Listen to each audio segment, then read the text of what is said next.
बेटे का पिता के प्रति नजरिया। आकाश अपने पिता के हमेशा टोकते रहने वाले स्वभाव की वजह से उनसे काफ़ी परेशान था। रूम का पंखा चालू करके कहाँ गए थे? सुबह हो गई फिर भी लाइट क्यों चालू रखा है? जब देख नहीं रहे हो तो टीवी क्यों चालू करके रखते हो? बाइक ठीक से पार्क क्यों नहीं करते? कभी तो अपने जूते पॉलिश कर लिया करो, सुबह जल्दी उठा करो। कितने आलसी हो गए हो, कभी जॉगिंग नहीं करते। दिन भर में ना जाने आकाश को क्या क्या पापा से सुनना पड़ता था। अभी बच्चा थोड़ी हूँ मैं, इतना बड़ा हो गया हूँ।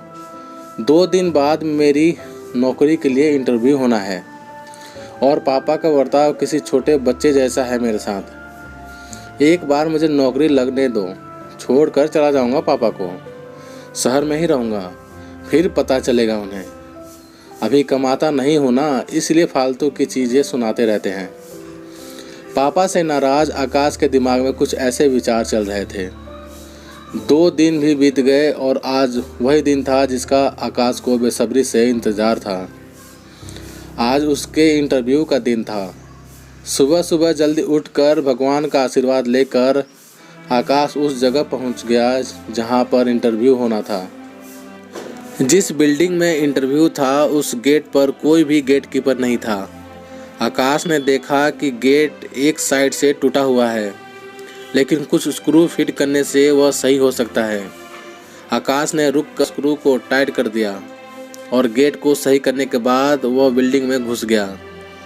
बिल्डिंग में दूसरे फ्लोर पर एक ऑफिस इंटरव्यू के लिए व्यवस्था की गई थी। जैसे ही आकाश उस फ्लोर पर पहुंचा तो उसने देखा कि ऑफिस के बाहर लोगों ने इधर उधर जूते और चप्पल निकाल रखे थे, जबकि वहां पर जूते चप्पल रखने के लिए स्टैंड रखा हुआ था। यह देखकर आकाश को अचानक अपने पापा की याद आ गई, जो उसे भी अक्सर अपने जूते चप्पल रखने को लेकर हमेशा टोकते रहते थे। आकाश से रहा नहीं गया और उसने बेमन से ही लेकिन उन सभी जूते और चप्पलों को स्टैंड पर अच्छे से रख दिया।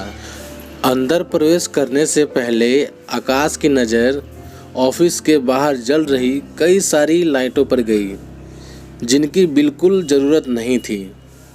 सूरज की रोशनी इतनी थी कि लाइट बंद रहे तो भी कुछ फर्क नहीं पड़ने वाला था।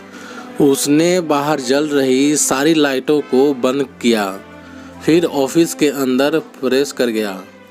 आकाश ने देखा कि ऑफिस में 20-25 कुर्सियां रखी हैं, लेकिन आगे की 10 कुर्सियों को छोड़कर बाकी की कुर्सियां खाली हैं और उन कुर्सियों के ऊपर लगे 2 पंखे बेवजह ही चालू है। उसने फिर अपनी आदत के अनुसार दोनों पंखे बंद किए और बाकी फालतू पड़ी कुर्सियों को एक के अंदर एक रख कर साइड पर रख दिया और वहीं पर बैठकर अपना नंबर आने का इंतज़ार करने लगा।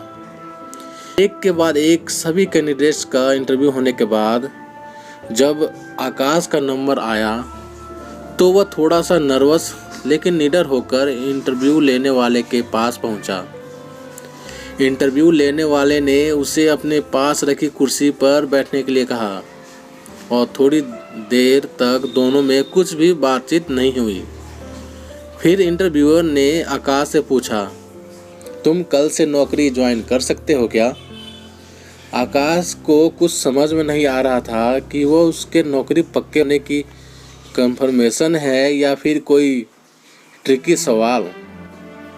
बाद में इंटरव्यू लेने वाले ने जब सैलरी और क्या काम करना है ये बताया, तब आकाश को यकीन हुआ कि उसकी जॉब पक्की हो गई है। आकाश बहुत खुश था, लेकिन समझ नहीं पा रहा था कि ना कोई सवाल ना एक्सपीरियंस के बारे में पूछा, फिर कैसे उसे जॉब के लिए फाइनल कर लिया गया। उसके चेहरे का सवालिया एक्सप्रेशन देख इंटरव्यू लेने वाले ने खुद ही कहा, कुछ सवाल और पेपर्स कभी आदमी की काबिलियत नहीं बता पाते।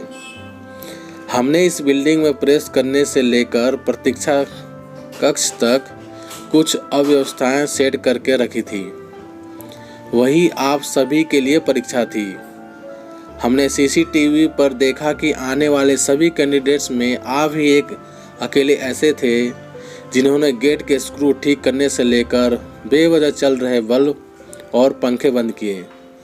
ऐसा कर आपने अपना चीज़ों को यूटिलाइज करना और बचत तथा रिजेक्शन कम करने जैसे गुण दिखाए। आगे बढ़कर आपने बूट और चप्पल और कुर्सियाँ ठीक करके दिखा दिया कि आप अपने काम के लिए कितने वफादार हो सकते हैं और किस हद तक जा सकते हैं। बस हमें आपके इतने गुण काफ़ी थे आपको नौकरी पर रखने के लिए। पूरी बात समझ में आने पर आकाश को फिर से अपने पापा याद आए और याद आई उनकी कही हर बात। लेकिन इस बार उसके मन में कड़वाहट नहीं थी, क्योंकि उसे आज समझ में आया था कि पापा ने उसके लिए उसी मूर्तिकार का किरदार निभाया था जो अपनी मूर्ति को सुंदर और कीमती बनाने के लिए उस पर कितनी बार छिन्नी और हथौड़ी चलाता है। आकाश जो नौकरी मिलते ही अपने बाप से दूर भागने की सोच रहा था, वो नौकरी का कंफर्मेशन लेटर और साथ में मिली 1 महीने की एडवांस सैलरी को घर पहुंचते ही अपने बाप के कदमों में रख देता है। उनसे माफ़ी मांगते हुए कहता है कि पापा मुझे माफ़ कर दीजिए, मैं आपको समझ नहीं पाया। अपने बेटे के लिए आंखों में खुशी और गर्व के आंसुओं के साथ पापा आकाश को गले से लगा लेते हैं और उसके सिर पर प्यार से हाथ फेरते हुए उसे आशीर्वाद देते हैं। दोस्तों, जब भी आपके पेरेंट्स आपको कुछ कहते हैं तो उसके पीछे का कारण ज़रूर जानने की कोशिश करना। कभी भी डांटे या टोके तो उसके पीछे के सद्भाव को समझने की कोशिश करना। एक बार आप अपने लिए गलत सोच सकते हैं मगर आपके पेरेंट्स नहीं। तो दोस्तों, आप सभी का इस कहानी के बारे में क्या राय है, कमेंट करके हमें ज़रूर बताइएगा। यदि कहानी आप सभी को अच्छी लगी हो तो लाइक कीजिएगा, शेयर कीजिएगा और चैनल पर नए हो तो प्लीज़ सब्सक्राइब जरूर कीजिएगा। तो चलिए दोस्तों, मिलते हैं आप सभी से एक और नई कहानी के साथ। तब तक के लिए जय हिंद, वंदे मातरम।